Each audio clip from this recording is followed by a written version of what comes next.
Hello everyone.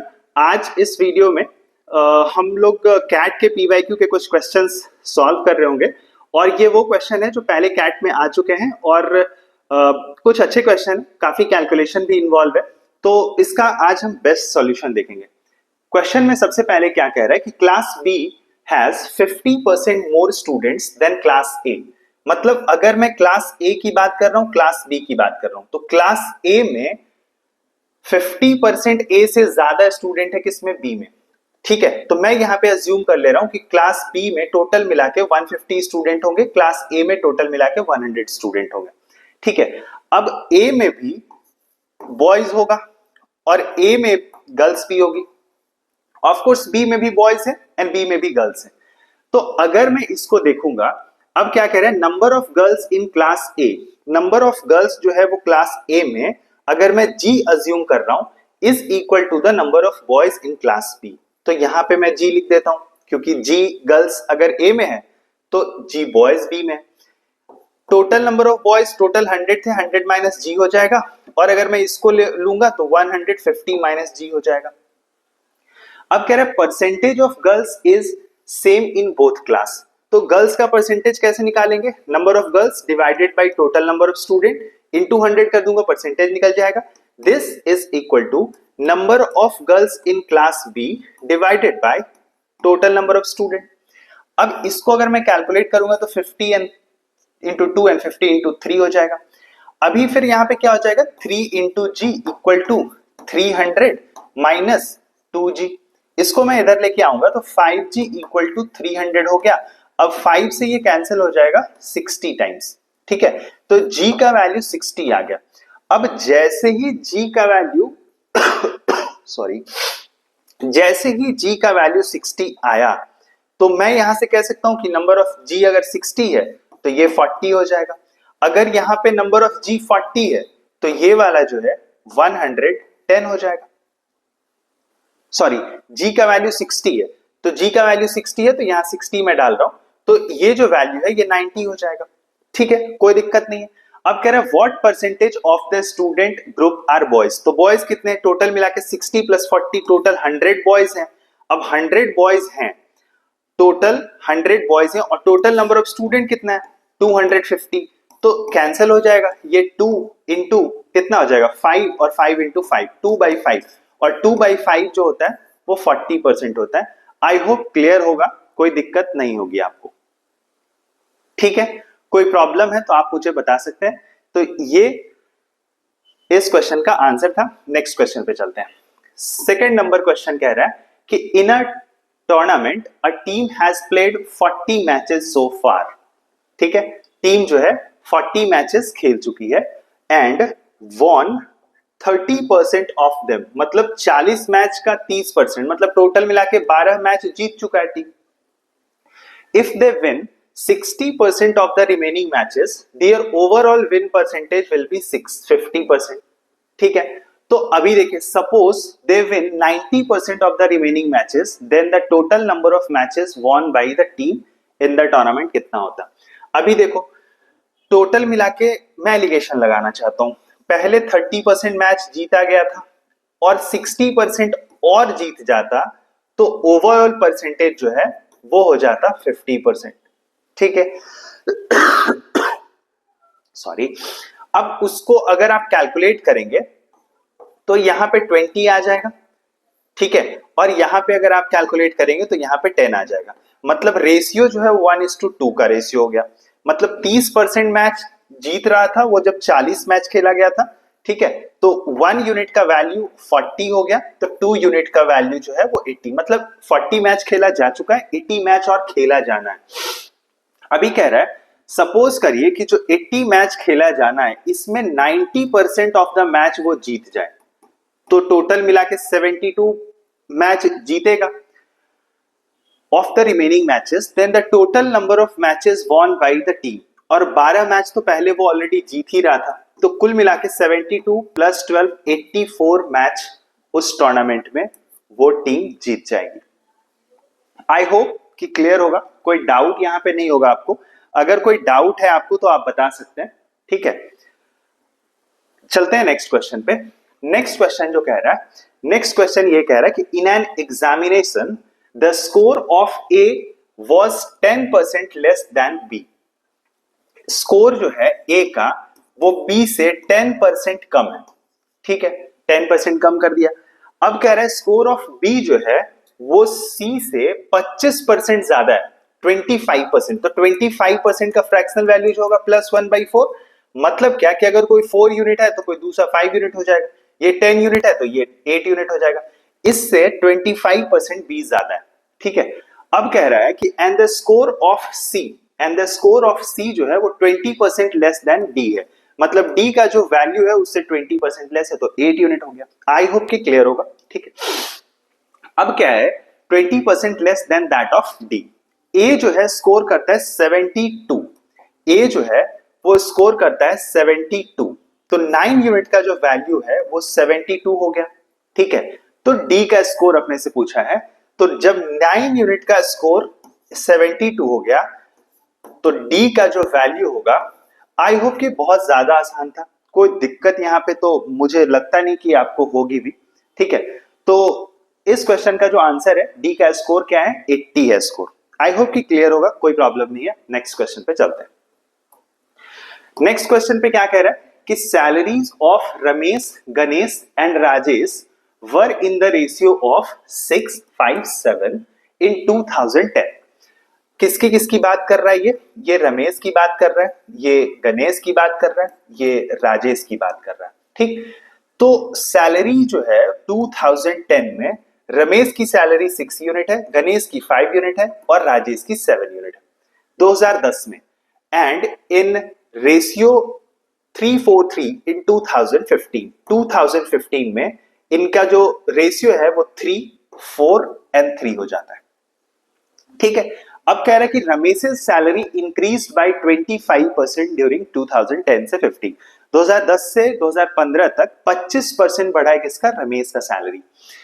Then the percentage increase in Rajesh salary during this period is closest to. Rajesh का इस period में किस तरह से सैलरी इंक्रीज हुआ है ये बताना है। मतलब 6 यूनिट से 3 यूनिट हो रहा है। तो अगर मैं ऐसे आपको बोलूं कि जितना भी सैलरी वाला पार्ट था उसमें एक्स यूनिट इन्वॉल्व था 2010 में और 2015 में वाई यूनिट इन्वॉल्व है। तो अगर मैं 6 यूनिट जो रमेश की सैलरी है इसमें मैं 25% अगर इंक्रीज कर दूंगा, लाइक 5/4, तो ये जो वैल्यू है ये 3y हो जाएगा। इज इट ओके, कोई दिक्कत नहीं है। जो रमेश की सैलरी थी उसमें 25% मैंने बढ़ा दिया तो हमारे पास आ गया नया सैलरी, ठीक है। इसको अगर मैं कैलकुलेट करने की कोशिश करूंगा तो कैसे होगा, अगर मैं देखूं 3 इंटू 2 6, 2 इंटू 2 4, 3 से ये भी कैंसिल हो जाएगा। मतलब x डिवाइडेड बाई y का जो वैल्यू होगा वो 2 डिवाइडेड बाई 5 होगा। यहां तक कोई प्रॉब्लम है तो बताइए। x और y का रेशियो निकल के आ गया 2 और 5। अपने से अब क्या कह रहा है कि राजेश का सैलरी ड्यूरिंग दिस पीरियड कितना इंक्रीज हुआ। तो राजेश की सैलरी 7x है तो x के जगह पे मैं 2 लिख सकता हूं, तो 7 इंटू 2 14, और y के जगह पे मैं 5 लिख सकता हूं तो 15। तो कितने यूनिट का चेंज है, 1 यूनिट का। किस पे, 14 पे। तो 1/14 जो होता है वो क्या होता है, 7.14। दैट इज क्लोजेस्ट अपने से पूछा है, तो ऑप्शन डी इस क्वेश्चन का आंसर होगा। आई होप कि क्लियर होगा, कोई डाउट नहीं होगा आपको, ठीक है। कोई अगर डाउट है तो आप मुझे बता सकते हैं। नेक्स्ट क्वेश्चन पे मैं चलता हूं वापस।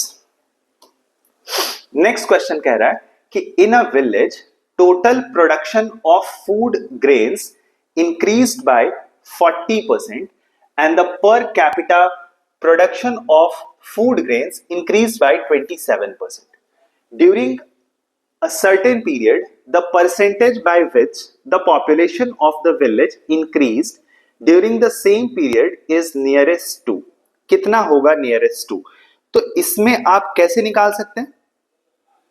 इसको अगर आपको निकालने की जरूरत होगा तो total,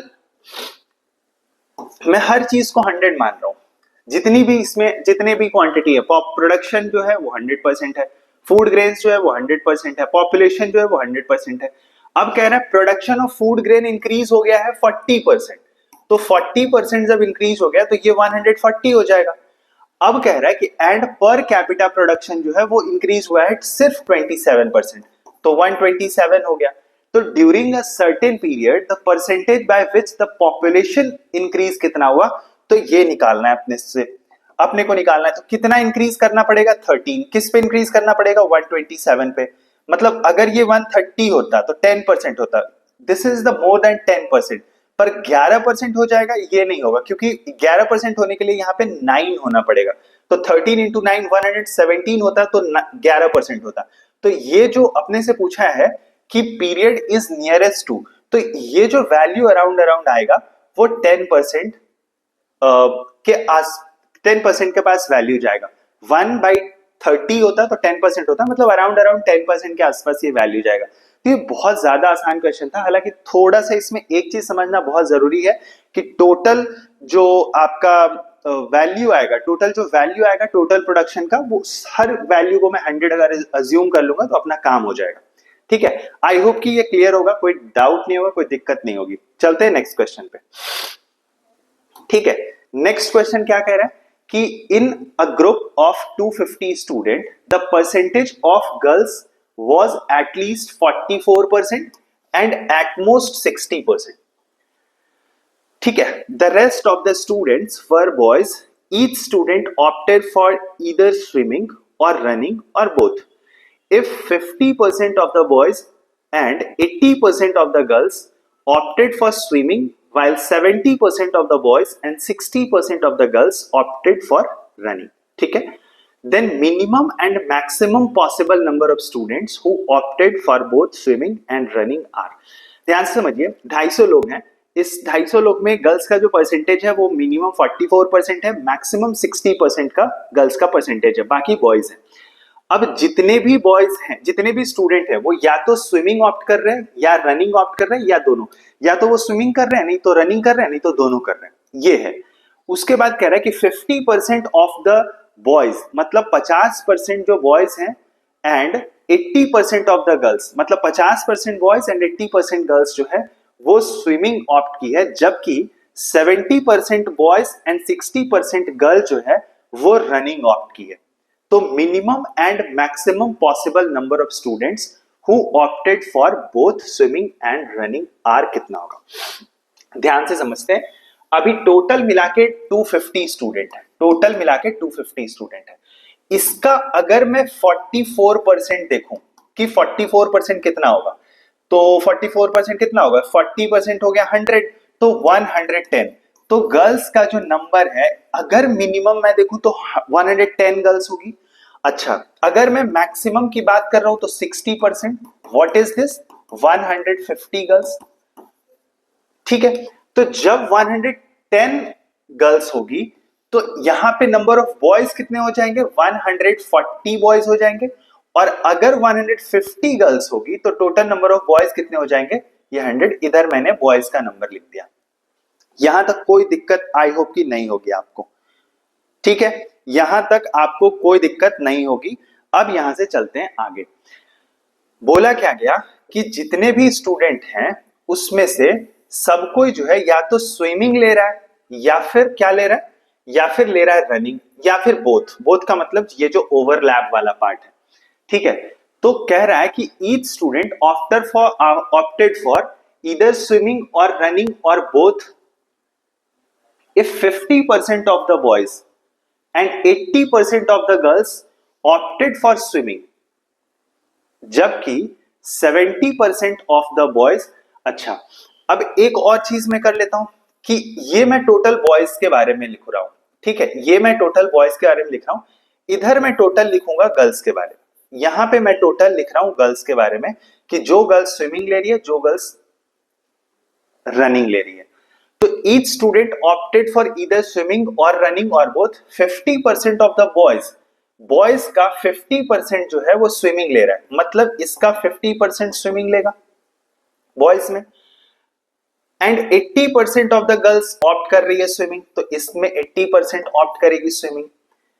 and 60% of the girls, 60% of the girls 60% of the girls opted for running और 70% ऑफ द बॉयज जो है वो ऑप्ट करेगा, ठीक है, वो ऑप्ट करेगा रनिंग को।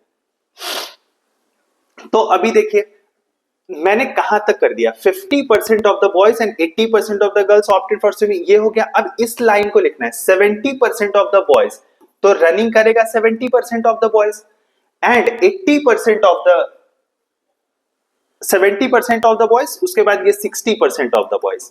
क्लियर है? आई होप कि कोई दिक्कत नहीं है। टोटल मिला के 70 प्लस 50 120 नहीं हो सकता है, इसका मतलब ओवरलैप कर रहा है 20%। यहां पे देखोगे तो 80% प्लस 60%, 140% हो रहा है, एक्स्ट्रा नहीं हो सकता है, इसका मतलब ओवरलैप कर रहा है 40%। आई होप कि क्लियर होगा। मैं 1 मिनट के लिए रुक रहा हूं, थोड़ी देर के लिए मैं रुक रहा हूं, आप एक बार इसको दोबारा से देखो कि मैंने किया क्या है।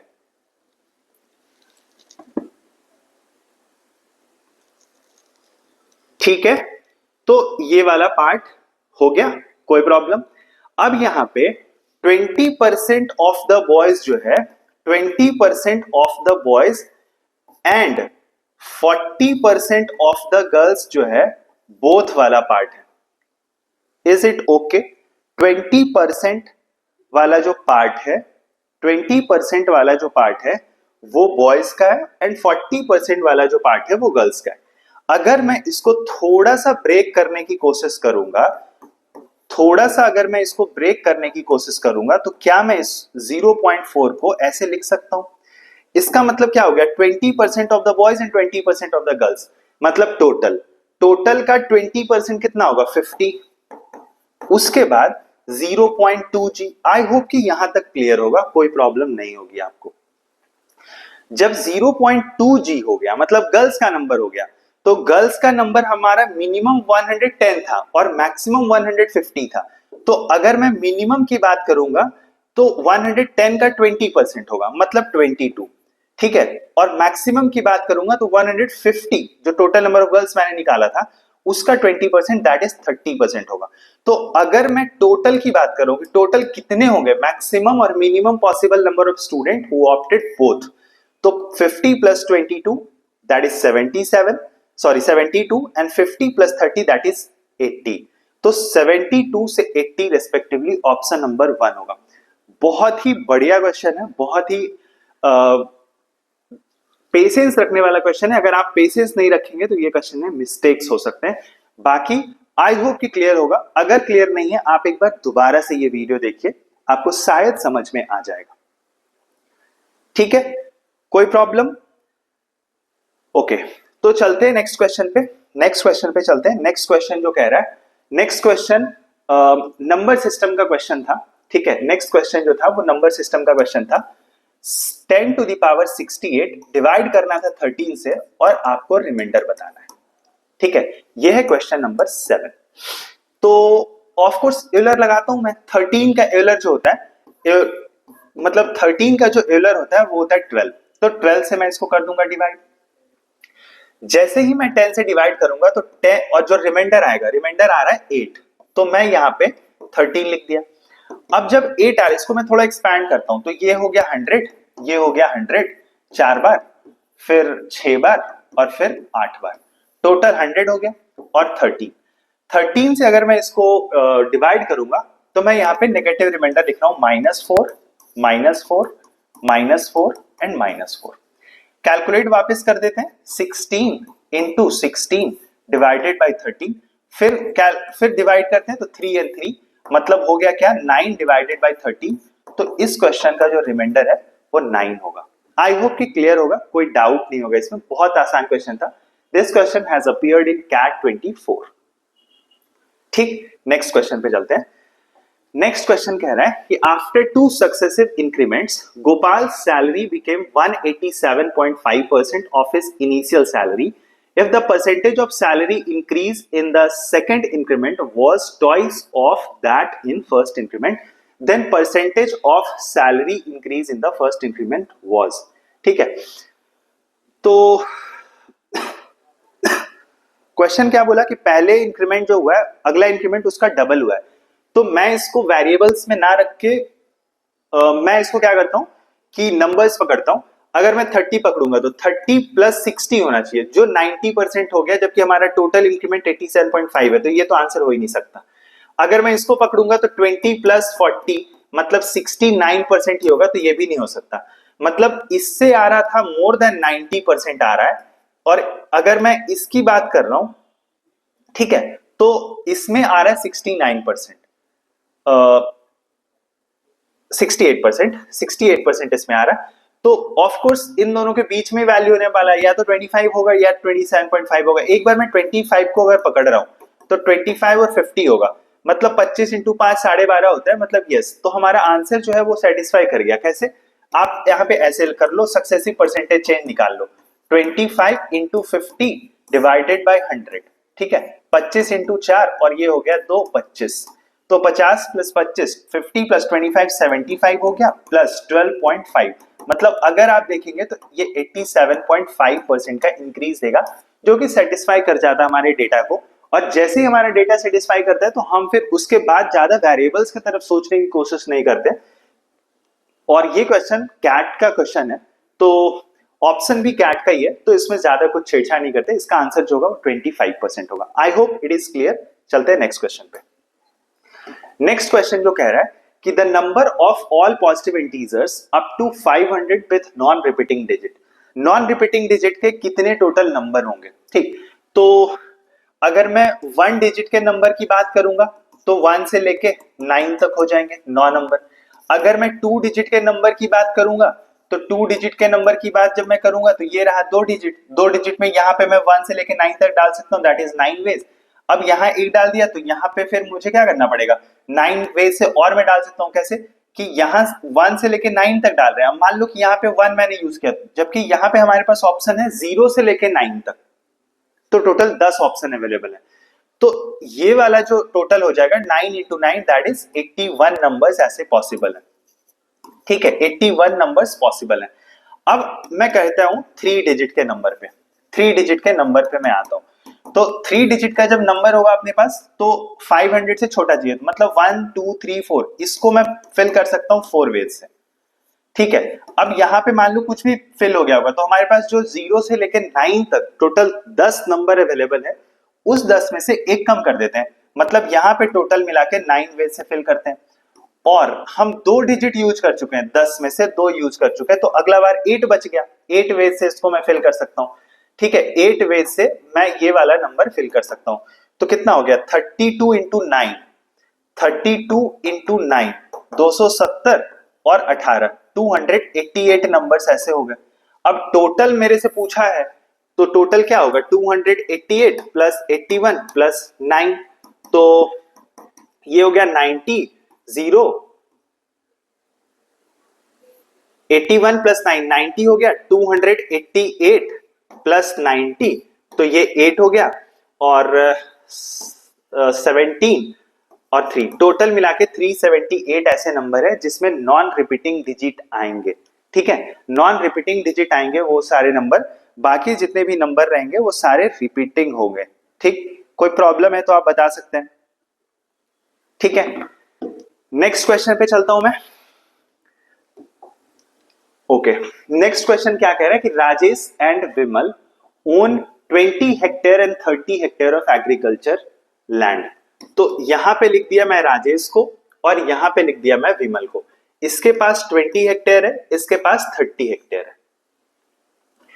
20 hectare and 30 hectare of agriculture land respectively, which are entirely covered by wheat and mustard crops. The cultivation area of wheat and mustard in the, अच्छा दोनों जो है ये और ये दोनों, इसने wheat लगाया और mustard लगाया, इसने भी क्या किया कि wheat लगाया एंड mustard लगाया। तो wheat and mustard लगाया, cultivation area of wheat and mustard in the land owned by Vimal are in the ratio of 5:3, मतलब 5:3 कौन सा है, mustard and wheat and mustard का, जो व्हीट एंड मस्टर्ड जो है cultivation of wheat and mustard in the land owned by Vimal, जो है व्हीट एंड मस्टर्ड लिख दिया मैंने। Total cultivation area of wheat and mustard का जो है वो कितना है, 11:9। टोटल जो व्हीट एंड मस्टर्ड का 11:9 है। तो ratio of cultivation area of wheat and mustard in the land owned bye Rajesh is, Rajesh का बताना। देखो क्वेश्चन में कुछ नहीं है, बस कैलकुलेशन है। तो यहाँ पे टोटल 8 यूनिट का वैल्यू है 30, 8 यूनिट का वैल्यू है 30, तो 1 यूनिट का वैल्यू कितना हो जाएगा 30 डिवाइडेड बाय 8, ठीक, तो ये हो गया 24, इसको ऐसे लिख देते हैं 15 डिवाइडेड बाय 4, तो ये 3 पॉइंट कितना हो जाएगा 75, ठीक है 3.75, तो 3.75 हो गया, तो अब हमें मस्टर्ड कितना हो जाएगा यहाँ पे 3.75, इससे भी मल्टीप्लाई कर देंगे और इसको भी 3.75 से मल्टीप्लाई कर देंगे। कोई प्रॉब्लम यहां तक है तो आप मुझे बताइए। चुपचाप मैं क्या करूंगा 3.75 से मल्टीप्लाई कर दूंगा, तो 3.75 से मल्टीप्लाई करेंगे तो 9 11.25 हो जाएगा ये वाला वैल्यू, ठीक है, 3 तिया 9 और 7 तिया 21, ठीक है। अब अगर मैं 5 इंटू अब 11.25 हो गया, तो इसको जब मैं मल्टीप्लाई कर रहा हूँ तो 12 हो गया और ये 18.75 हो गया वीट का। कोई प्रॉब्लम यहाँ पे? विमल का कितना है? आई होप कि क्लियर हो गया होगा, 11.25 एंड 18.75। अब जैसे ही ऐसे हुआ, क्वेश्चन क्या बोल रहा था कि total cultivation area of wheat and mustard जो है ना वो 11:9 है। टोटल कल्टीवेशन एरिया जो है व्हीट एंड मस्टर्ड का 11:9 है। तो टोटल कितना है? टोटल तो 550 यूनिट है और 20 यूनिट का वैल्यू 11, ये 20 प्लस ये टोटल 50 यूनिट हो गया और 11 प्लस 9 टोटल 20 यूनिट हो गया। तो 20 यूनिट का वैल्यू अगर 50 है तो एक यूनिट का वैल्यू 5/2 हो जाएगा। 11 यूनिट का जो वैल्यू होगा 5/2 इंटू 11 मतलब 55 डिवाइडेड बाई 2 मतलब टोटल 27.5 यूनिट है, ठीक है। अब 9 यूनिट का वैल्यू कितना होगा 5/2 इंटू 9, तो ये 45 divided by 2 that is 22.5 total है। तो 9 यूनिट क्या है? मस्टर्ड। तो मस्टर्ड जो है 22.5 है जिसमें 11.25 वहां है, तो यहां पे जो होगा 0.25 11.5 कर दिया मैंने और इधर और 11.25 उसका भी आ गया। कोई प्रॉब्लम समझ रहे ना? अब टोटल वीट जो है ना वो है 27.5 है जिसमें 8.75 जो है वो विमल के पास है, सॉरी 18.75 जो है वो विमल के पास है, तो राजेश के पास जो हो जाएगा वो 8.75 हो जाएगा, 8.75। अब अपने से पूछा है then the ratio of cultivation area of wheat and mustard, तो ये तो ऑप्शन होगा ही नहीं क्योंकि व्हीट इसका कम है मस्टर्ड ज्यादा है, ठीक है, ये भी नहीं होगा। तो इसको कैलकुलेट कर लेते हैं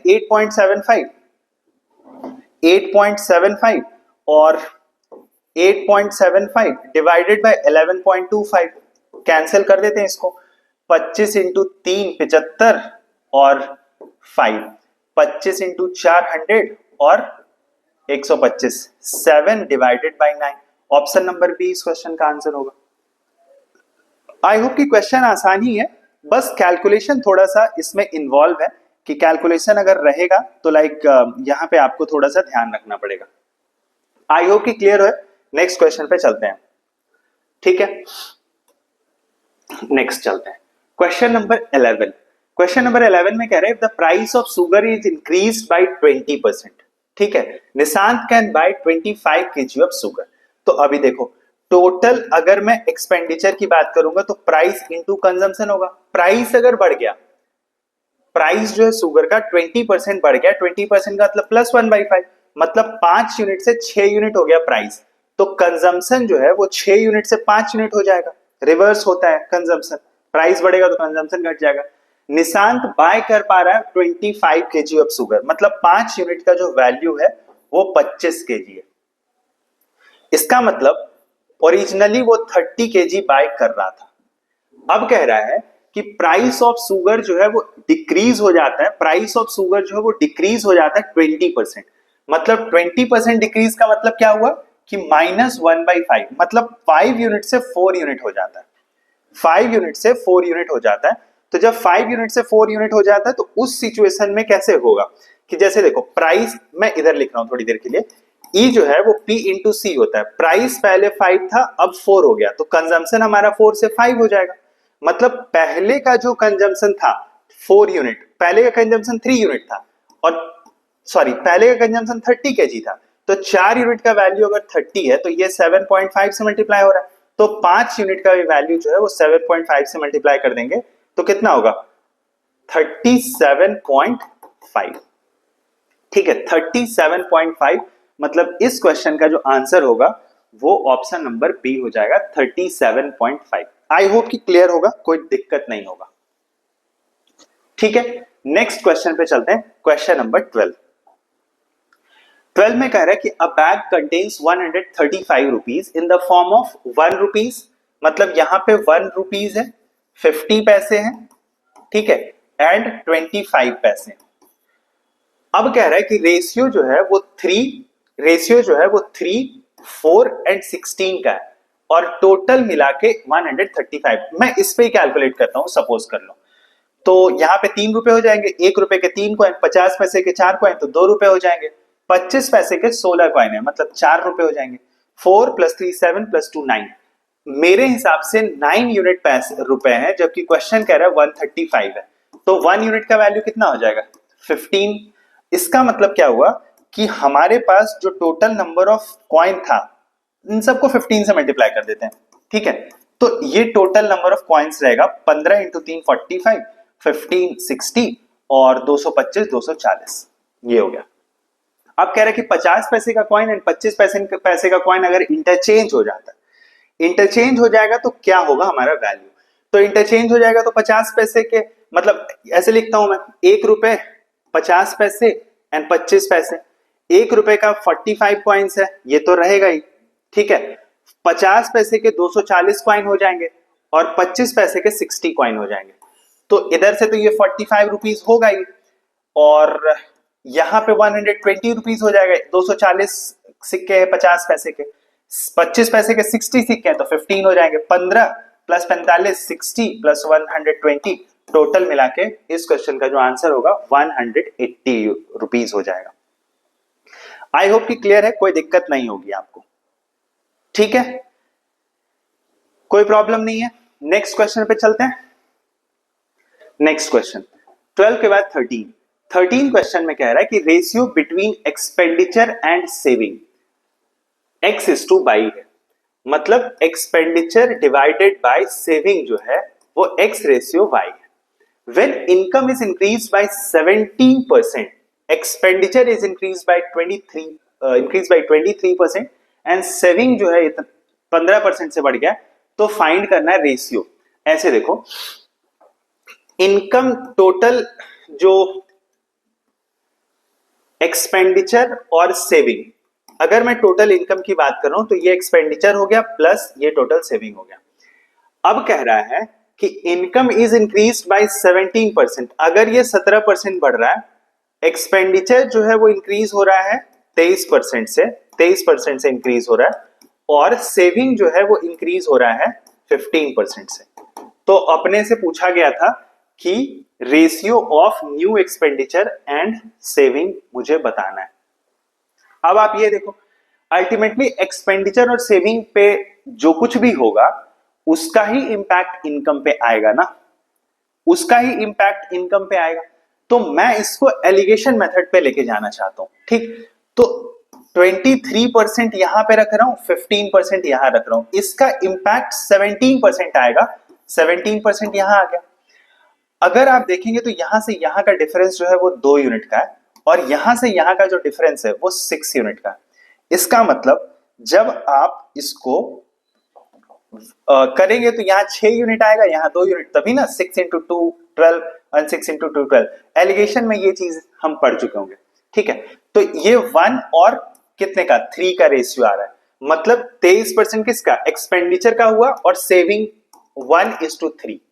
एक्सपेंडिचर और सेविंग का जो रेशियो है 1:3 है। अपने से new ratio of expenditure and saving पूछ रहा है, तो 1/3 जो हमारा क्या है एक्सपेंडिचर है, एक्सपेंडिचर 23% बढ़ गया तो 123 हो गया, और सेविंग जो है हमारा 115% हो गया, क्योंकि 15% बढ़ गया, ठीक है।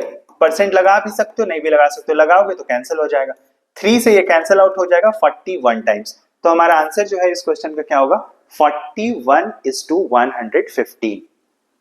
आई होप क्लियर होगा, कोई प्रॉब्लम तो नहीं होगी अब। ठीक है, चलते हैं नेक्स्ट क्वेश्चन पे। क्वेश्चन नंबर 14, क्वेश्चन नंबर 14 पे चलते हैं। A person saves 33.13% of his income. इसका मतलब क्या हुआ कि सेव करता है अपने टोटल इनकम का, मतलब 1 यूनिट सेव करता है, इनकम 3 यूनिट होता है तब। इसका मतलब क्या हुआ, इनकम की मैं बात कर रहा हूं, एक्सपेंडिचर प्लस सेविंग। इनकम अगर 3 यूनिट है, सेव कर रहा है 1 यूनिट, तो एक्सपेंड कर रहा है हमारा कितना, 2 यूनिट। अब कह रहा है saving increases by 22% and the expenditure increases by 10%। तो इसको मैं ऐसे लगा देता हूं, सेविंग जो है वो 22% से इंक्रीज करता है और एक्सपेंडिचर जो है वो 10% से इंक्रीज करता है। सेविंग वाला, अच्छा, तो इसका मतलब क्या है कि इनकम वाला पार्ट हमारा कहीं ना कहीं बीच में आने वाला है। ठीक है, तो परसेंटेज चेंज हमारा इनकम पे होगा। इस बार क्या है, पिछले क्वेश्चन से इसमें डिफरेंस क्या है, उसमें ये भी वैल्यू नहीं दिया था, इसमें ये वैल्यू दे दिया। तो अभी सेविंग इंक्रीज हो रहा है 22% से, तो सेविंग हमारा कितना यूनिट है, 1 यूनिट, तो यहां पे मैं 1 लिख रहा हूं। और एक्सपेंडिचर इंक्रीज हो रहा है 10% से, तो एक्सपेंडिचर का हमारा वैल्यू कितना है, 2 यूनिट है। यहां पे कोई दिक्कत तो नहीं है, तो 2 यूनिट लिख दिया। अब क्या हो गया, टोटल मिला के डिफरेंस हमारा 2 + 1 3 का है और यहां 12% दिख रहा है, तो 3 यूनिट का डिफरेंस 12% है, तो 1 यूनिट का डिफरेंस कितना होगा, 4%। तो अगर मैं इसको कैलकुलेट करूंगा, ठीक है, तो ये वाला 1 तो इधर आता है ना, ये वाला 1 इधर आएगा, ये वाला 2 इधर जाता है, तो 1 का वैल्यू हो जाएगा 4%, तो 10% और 4% यहां पे हो जाएगा 14%। तुम दूसरे साइड से भी चलोगे तो 2 यूनिट का वैल्यू 8% हो जाएगा, तो 8% का मतलब 14 + 8 22, मतलब हमारा इस क्वेश्चन का जो आंसर होगा वो 14% हो जाएगा। आई होप कि क्लियर होगा, कोई डाउट नहीं होगा इस क्वेश्चन में। ठीक, एक और मेथड से हालांकि बताता हूं मैं, मेथड नंबर 2। क्या क्या बढ़ रहा है, 10% हमारा बढ़ रहा है किसमें, एक्सपेंडिचर में, तो एक्सपेंडिचर 10% बढ़ रहा है, तो 10 × 2 कर देते हैं। अच्छा, सेविंग इंक्रीज हो रहा है 22%, तो 22 × 1 कर देते हैं, इसको डिस्ट्रीब्यूट कर देते हैं टोटल में 3 में, तो 20 + 22 डिवाइडेड बाई 3, 22 + 20 ये हो गया 42% डिवाइडेड बाई 3, दैट इज 14%। तो 14% इधर से भी आंसर आ रहा है। तो जो भी मेथड आपको आसान लग रहा है वो मेथड आप चूज कर सकते हैं, बहुत सिंपल है, बहुत आसानी से हो जाएगा। अगर आप गलत मेथड चूज करेंगे तो डिफरेंस बस एक ही आएगा कि आपको कैलकुलेट थोड़ा ज्यादा करना पड़ सकता है, बाकी कोई प्रॉब्लम नहीं आएंगे। नेक्स्ट क्वेश्चन पे चलते हैं, question number 14। Population of a town in 2015 was 4000। तो टाउन का जो पॉपुलेशन है 2015 में वो है 4000। 2015 में जो पॉपुलेशन है वो है 4000।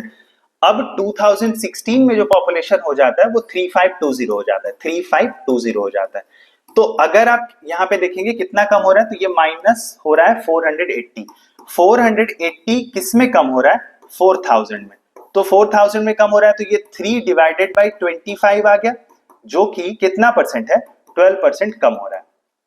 जबकि आगे अगर आप देखेंगे तो मेल में 15% का इंक्रीज हो रहा है, मेल्स में 15% का इंक्रीज हो रहा है, और फीमेल्स में 30% का डिक्रीज हो रहा है, ये फीमेल का पार्ट है। ओवरऑल हमारा जो पॉपुलेशन इंपैक्ट हो रहा है 12% का इंपैक्ट हो रहा है। तो कितने का चेंज है, 15 से 12, तो यहाँ पे 27 यूनिट का चेंज है। अगर आप इधर देखेंगे तो यहाँ पे जो चेंज है 18 यूनिट का चेंज है, तो 9 × 2 9 × 3, तो मेल का जो हमारा, मेल एंड फीमेल का जो रेशियो है, मेल एंड फीमेल का जो रेशियो है वो 2:3 का रेशियो हो गया। अब 2:3, टोटल 5 यूनिट का वैल्यू 4000 है, 5 यूनिट का वैल्यू अगर 4000 है तो 1 यूनिट का वैल्यू 800 हो जाएगा। मेल का वैल्यू जो है वो 2 यूनिट का वैल्यू कितना हो जाएगा, 1600, और 3 यूनिट का वैल्यू जो हो जाएगा वो 2400 हो गया।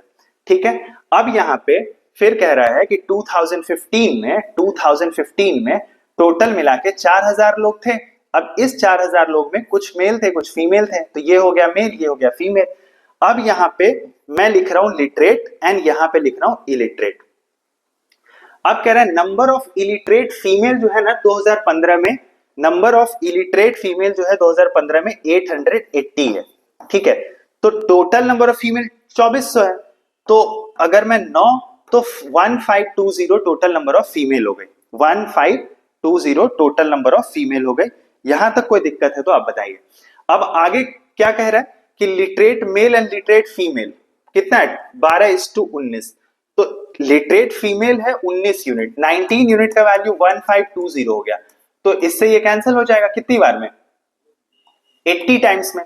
तो 12 यूनिट का वैल्यू 960 हो गया। अपने से पूछा क्या था, अपने से पूछा था find the number of illiterate males. तो 960 बहुत बार आंसर ऐसे आप क्लिक कर देते हैं पर ये गलत हो जाएगा, फिर टोटल मिला के 1600 है, तो ये 40 में दूंगा तो 1000 हो जाएगा, और 640 जो इलिटरेट अपने से पूछा इलिटरेट मेल्स बता दो, तो उसका जो वैल्यू है वो 640 हो जाएगा। आई होप कि क्लियर होगा, कोई प्रॉब्लम यहां पे नहीं होगी। बहुत ही अच्छा क्वेश्चन है ये, ठीक है। नेक्स्ट क्वेश्चन पे चलते हैं। तो जो नेक्स्ट क्वेश्चन है अपना वो है 16 फॉर मशीन। नेक्स्ट क्वेश्चन पे चलते हैं।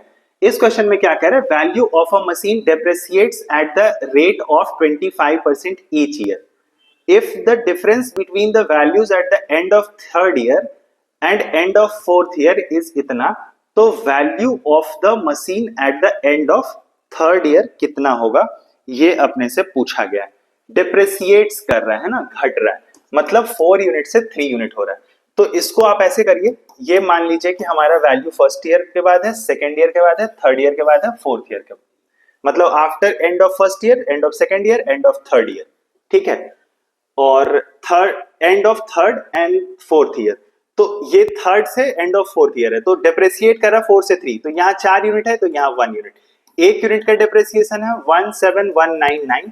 तो अपने से पूछा है कि एंड ऑफ थर्ड ईयर का बता दो, तो 17199 मल्टीप्लाई कर देंगे, 9 इंटू 4 होता है 6, एक ही वैल्यू पॉसिबल है, क्वेश्चन ऑप्शन नंबर बी, ठीक। तो ये हमारा वैल्यू आएगा इस क्वेश्चन का। नेक्स्ट क्वेश्चन पे चलते हैं।